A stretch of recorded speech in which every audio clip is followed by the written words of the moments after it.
Is there an attack on religion in this country?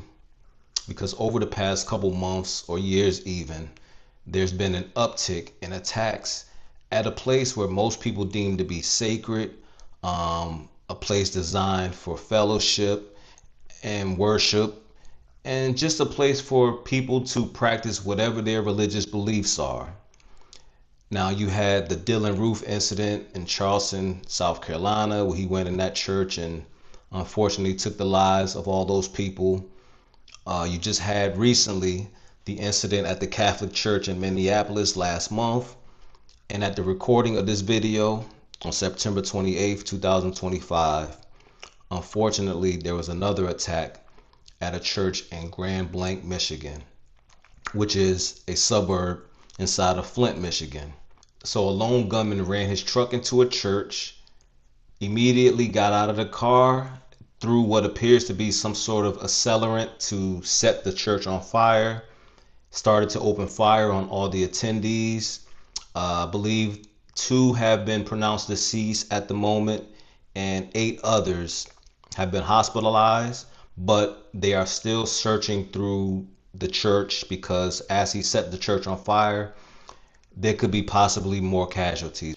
Let me show you a quick video just so the news can kind of give you an idea of what happened. The church was badly damaged, as you see there, by fire after police say a man crashed his vehicle into the building, then opened fire on worshipers. At least 2 people were killed, 8 others injured. This happened inside a massive church complex in a small suburb of Flint, Michigan. There were hundreds of people inside, and tonight, police are still searching for a motive. There's an active shooter at the church, and they're all PD's on scene saying the building's on fire. Gunfire erupted inside this Grand Blanc, Michigan church during Sunday service. Authorities believe 40-year-old Thomas Jacob Sanford from nearby Burton, Michigan, drove this truck into the Church of Jesus Christ of Latter-day Saints before gunning down worshipers with an assault rifle and setting the building on fire. I need manpower up here ASAP. I have people trapped in the building. Repeat, people trapped in the building. The gunman was killed in a shootout with police. Tony Deck lives next door to the church. I saw 4 tarps at the time. I don't know what's left there now, but 4 body tarps. It was right up the street from my house, probably 300 yards. Police everywhere, 50, 100 police cops, ambulances, fire trucks everywhere. Thick, billowing black smoke could be seen for miles above and around the huge church complex for hours before crews put out the fire.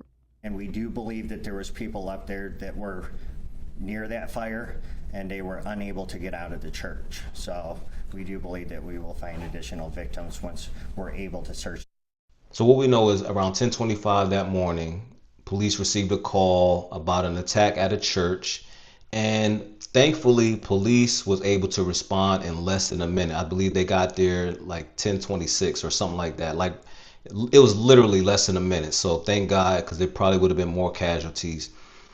And the killer was actually neutralized at 10:33 a.m. So police responded, they arrived, they confronted him in the parking lot, and they were able to take him down. The killer's name was 40-year-old Thomas Jacob Sanford. He was from Burton, Michigan. Now, they're saying the suspect served in the military from June 2004 to June 2008. He was in the Marine Corps.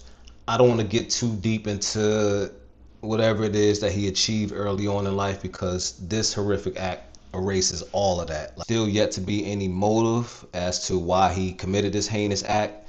Interesting thing about it is the attack came while the church was mourning the loss of their former president, Russell M. Nelson.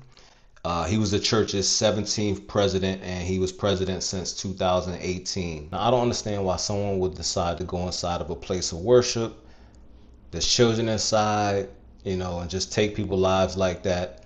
I mean, we're just still recovering or trying to wrap our minds around the incident that happened in Minneapolis at the Catholic Church. And for whatever reason, there seems to be some sort of attack on religion in this country, and it appears to be that way. There's no other way to explain it. Now, witnesses at the scene described the attack. They said that a lot of churchgoers were shielding children just putting themselves in harm's way. And, police said they did find explosives inside of the truck of the killer. We know he did use some sort of accelerant, they believe to be gasoline, to set the church on fire. It looks like this guy was just willing to just take out everyone in that church that day, unfortunately. So the church had started at 10 o'clock. We had our opening congregational hymn.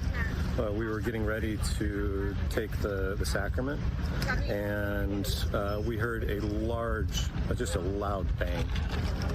And then we saw that the front wall, so the front part of the chapel, the wall was cracked. And so we at first figured somebody accidentally had done something. So we started rushing out to go help. And then as soon as I saw the American flags on the truck, and that it was on purpose, and somebody yelled that it was on purpose, I started trying to get people out of the area and away, to disperse away. Thankfully, the police were able to get there and respond in a timely manner and prevent this sicko from committing even more harm. My thoughts and prayers goes out to everyone in the city of Grand Blanc, Michigan, the victims, families, and it's just a shame that we live in a society where a place of worship isn't off limits. Like, you think you would be safe going to church on Sunday, but here we are, man. Y'all let me know in the comments what y'all think. Of course, when more information become available, I will provide updates. And yeah, man, very tragic story.